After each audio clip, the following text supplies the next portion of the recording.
자, 그리고 어제 카멀라 해리스 부통령이 방한해서 경을 만났습니다. 뭐 사진을 보시면 악수를 나누고 있는데요. 만났네요, 어쨌든. 만나긴 만났네. 네, 만나긴 만났어요. 어제 오전 대통령실에서 85분 정도 접견했는데요. 그런데 또 뭐 순탄치 않은 게 있었어요. 그러니까 백악관 보도자료에서는 해리스 부통령이 바이든 해리스 행정부가 한국과 전 세계 성평등과 여성 권익 증진에 중점을 두고 있다고 강조했다고 돼 있는데, 대통령실에서는 처음에는 이제 여성 문제와 관련해 해리스 부통령의 언급은 없었던 걸로 알고 있다고 밝혔습니다. 그리고 나서 이제 백악관 보도자료 이렇게 나니까 이후 정정해서 보도한 거죠. 저는 우리가 왜 과연 카멜라 해리스 부통령이 올까 안 올까를 얘기를 했었잖아요. 네. 그래서 저는 안 올 것 같다라고 얘기를 했는데 왔잖아요. 그래서 이분이 왜 왔을까가 저는 너무 생각을 해봤어. 처음에는 진짜 분노에 차서 내 저 한국 안 가 했을 것 같은데 아니다. 이 언니는 낸시하고 다른 방법을 쓰겠다 싶은 거예요. 무슨 얘기냐면 네가 나 보는 거 되게 껄끄럽지. 그래서 내가 웃으면서 네 앞에 꼭 있을 거야. 그러면서 내가 챙길 수 있는 거 다 챙겨올 거야. 그러면서 어퍼컷도 한 대 날리고 올 거야. 각오를 하고 온 것 같아요.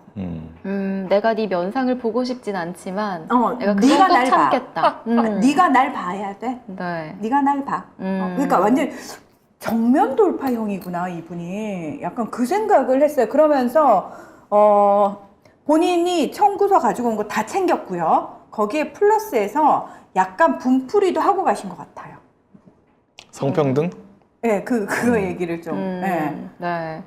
그러니까 뭐 앞서도 말씀드렸다시피 이제 해리스 부통령이 윤경이랑 만나고 난 후에 이제 그 여성 리더 초청 라운드 테이블 행사를 가졌어요. 그러니까 한국에 있는 여성 지도자들을 만났는데, 그리고 나서 이제 여성 문제와 관련해서 당연히 그 경과 얘기를 했을 거 아니에요. 하고 난 후에 이 행사를 가졌을 텐데, 근데 대통령실 관계자는 이 만남에 대해서 그 여성 문제와 관련된 언급은 없었다라고 처음에 이제 보도 자료를 내요.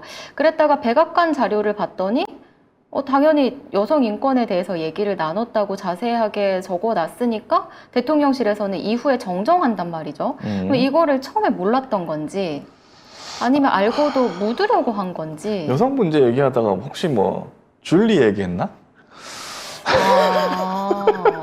지금 이게 이제 이 행사의 이름이 그거였어요. 네.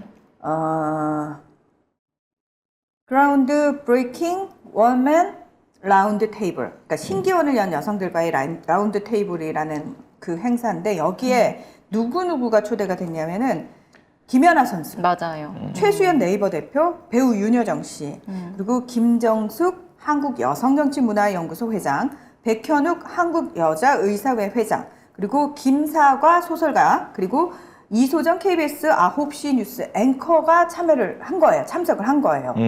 근데 되게 이상한 게 뭐냐면은 사실 부통령이 여성들을 이제 우리나라에 이렇게 이제 각계각층의 어떤 여성 리더들을 모은 자리면은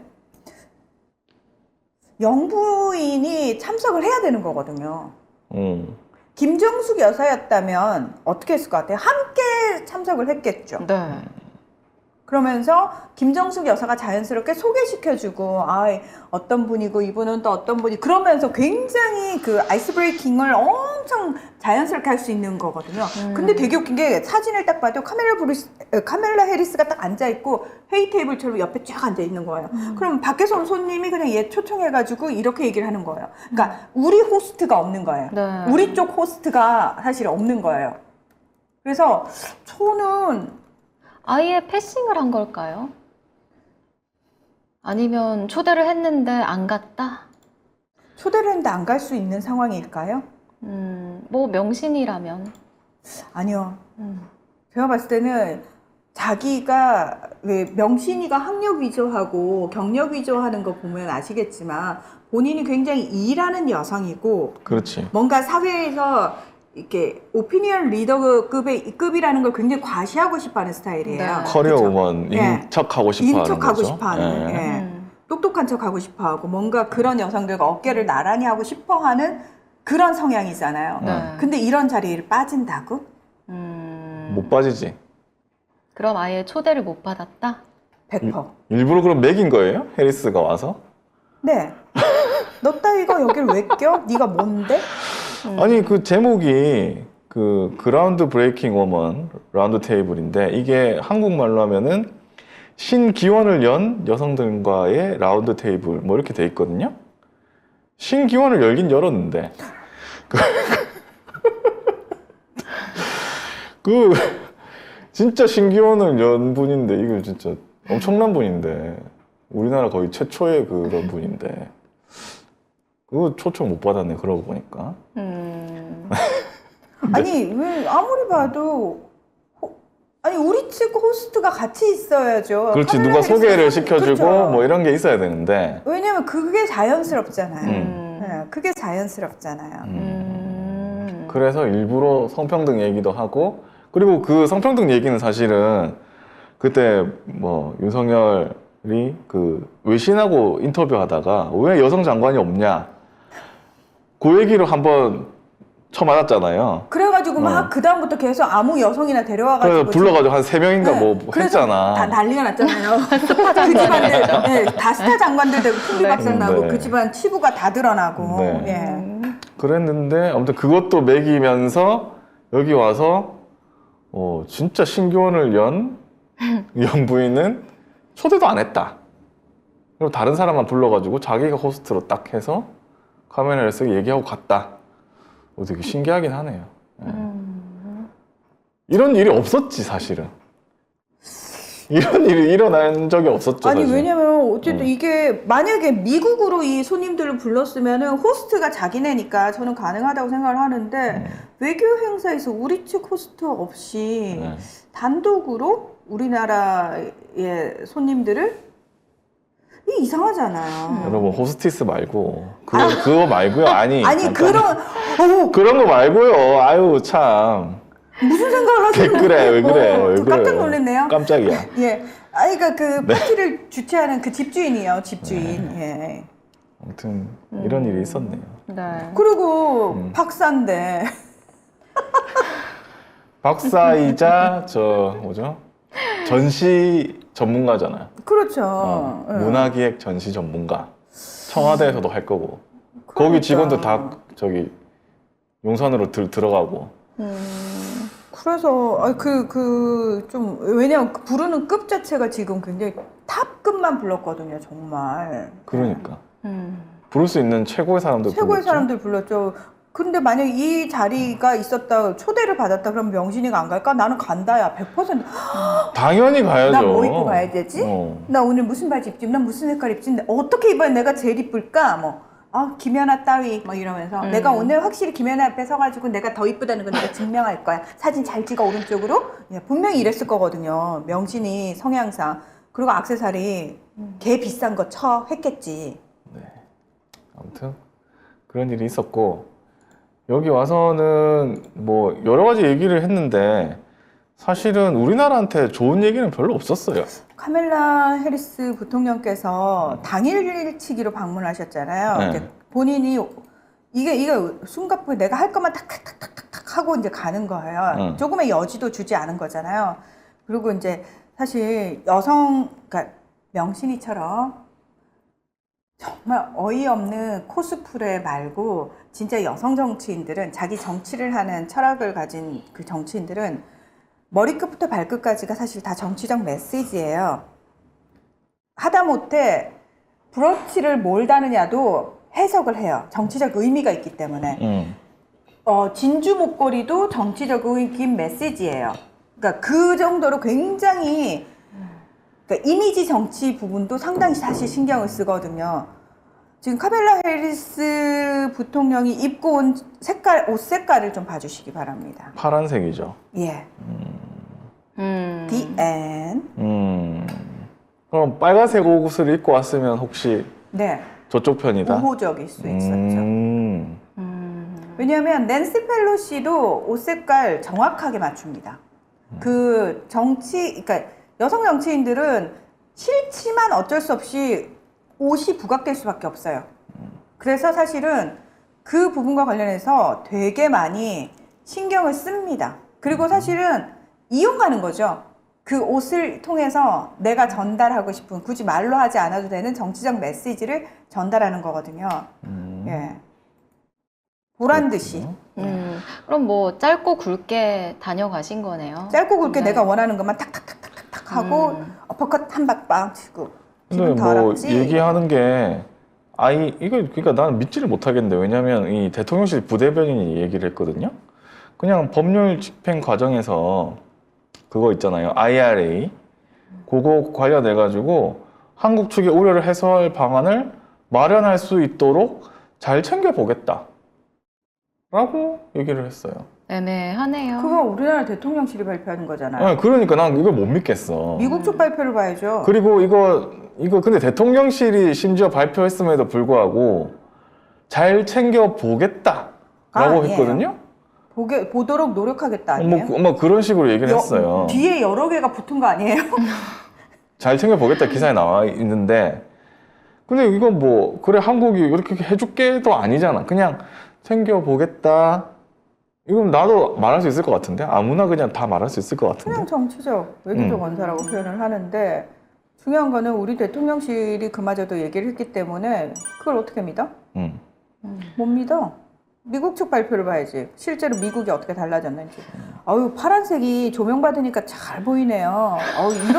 왜냐면 제가 사실 파란색 자켓을 너무 예쁜 색깔을 찾고 있는데 지금 카멜라 해리스 부통령이 입은 이런 색깔 있잖아요. 쨍한 파란색. 이게 잘 없더라고요. 예. 그리고 뭐 해리스 백악관의 보도자를 보면은 윤 대통령과 해리스 부통령은 양안 문제는 물론 대만 해협의 평화와 안정을 유지하기 위한 노력에 대해 논의했다. 에이, 그 짧은 시간에 결국 경이 뭘 알아서. 결국 아마 한국에 그거예요. 미국 측의 요구사항 딱딱딱 이거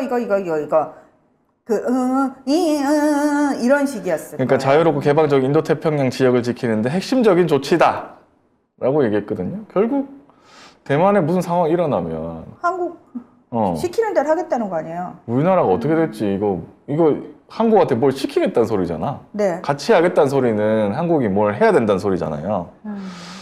그래서 이런 말을 했고 그 다음에 여성 문제 했고 이렇게 하고 갔습니다. 예. 딱히 뭔가 없었어요. 근데 뭔가 한 것처럼 뭐 IRA 해결한 것처럼 기사를 쓰는데 그냥 결국에 잘 챙겨보겠다가 끝입니다. 네. 그리고 갔습니다. 우리 쪽에 좀 유리하거나 도움이 되는 건 사실상 없었던 회담이죠. 그죠? 네. 그런데 지금 한국과 미국 해군이 오늘이에요. 일본 해상 자위대와 함께 대잠수함 연합훈련을 실시한다고 합니다. 그것도 독도에서 한 150km 떨어진 곳에서 진행되는데 일본 자위대가 독도 인근에 온다고 하네요. 이거 진짜 심각한 문제인 게 네. 이 문재인 정부 때 이거 안 했거든요. 우리는 일본하고는 못해라고 해가지고 안 했는데 이거를 하게 되면 일본은 지금 자기네 땅이라고 하잖아, 독도가. 이러다가 갑자기 이래가지고 자위대가 독도를 탁 들어가 버리면 어떡할 거야? 어떡하게는 그냥 줘? 적이 나타났다. 두두두두두두. 될까요, 윤석열 정부에서? 아유, 그럼 윤석열부터 두두두두두. 그거 진짜 걱정인데요. 이거 어떻게 생각해요, 이거? 이거 어떻게 해야 돼? 진짜? 어떻게 방법이 없나? 방법은 알잖아요. 방법은 알지만 언제요? 이제 기다리기 지쳐요. 언제요? 이게 한미일이 박근혜 때 제주 남방 한일 중간 수역 공해상에서 같이 뭐 대잠전 훈련을 한 바가 있대요. 참 박근혜 그때 있고 지금 이제 하는 겁니다. 이제 윤석열 정부 때 와서 한미일 해가지고 하는 겁니다. 과연 이러다가 진짜 아 진짜 일본이 사실 마음만 먹으면 지금 윤석열 정부가 굉장히 일본의 저자세잖아요. 네, 그리고 미국한테도 계속 처맞고 있고. 그렇죠. 근데 이렇게 하다가 진짜 일본이 기시다가 갑자기 미친 척 해가지고 진짜 지지율 더 떨어졌는데 진짜 미친 척 해서 이거 갑자기 이렇게 해버리면 과연 지금 정부가 뭔가 대항을 할 수 있을까? 과연? 저는 그게 굉장히 의문이 듭니다. 예. 독도에서 한 150km 가량 떨어졌다. 일본 자위대랑 같이 또 훈련을 한다. 그러니까 일본과 독도 인근에서 군사 작전을 펼친다. 참 무서운데. 근데 그것뿐만 아니라 지금 이제 중국이 만약에 대만에 침공하게 돼서 무력 분쟁이 발생하면 주한미군이 개입할 수 있는 그 가능성을 열어뒀어요. 이제 미국 국방부가 이제 주한미군이나 한국이 개입해야 한다고 생각하는지에 대한 질문에 대해서 주한미군의 임무는 한국 방위와 미국의 국익 보호라는 원론적인 입장을 밝혔거든요. 근데 그 전에 뭐가 있었냐면 로버트 에브럼스 전 주한미군 사령관이 이런 말을 했습니다. 중국의 대만 침공 시 주한미군 투입이 가능하다라고 얘기를 했거든요. 네. 주한미군 병력 일부가 대만 사태에 투입되더라도 한미동맹은 북한에 대한 억지를 유지할 수 있는 몇 가지 옵션을 가지고 있다라고 했습니다. 근데 주한미군 병력에 우리나라 사람도 있단 말이에요. 근데 이거를 병력 일부가 갈 수 있다고? 대만으로? 그럼 우리나라하고 중국하고 어떻게 돼?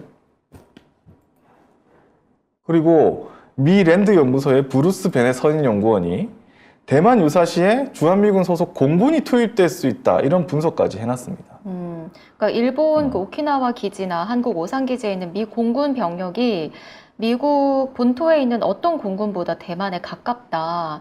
그러니까 오산 또는 군산에 있는 미 공군이 대만으로 보내질 수 있다. 거기에 이렇게 말했어요. 미국 의회 싱크탱크인 의회조사국도 또 비슷한 말 했어요. 그러니까 주한미군이 대만 사태에 개입할 수 있도록 역할 확대에 대한 재검토가 필요하다. 이 정도면 그리고 주한미군 투입하겠다는 거죠. 간다는 거잖아. 네. 주한미군이 주한미군이 가는데 그 안에 한국 사람도 섞여 있을 것이고 그러면 주한미군이 결국 중국을 공격하는데 쓰인다는 소리잖아요. 원래 그 용도로 있는 거잖아요.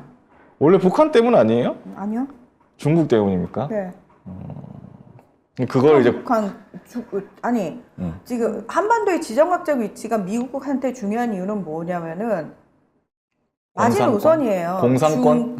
중국, 러시아, 북한까지 해서 밀고 내려올 때에 바로 이렇게 거의 전진 기지 같은 느낌이죠.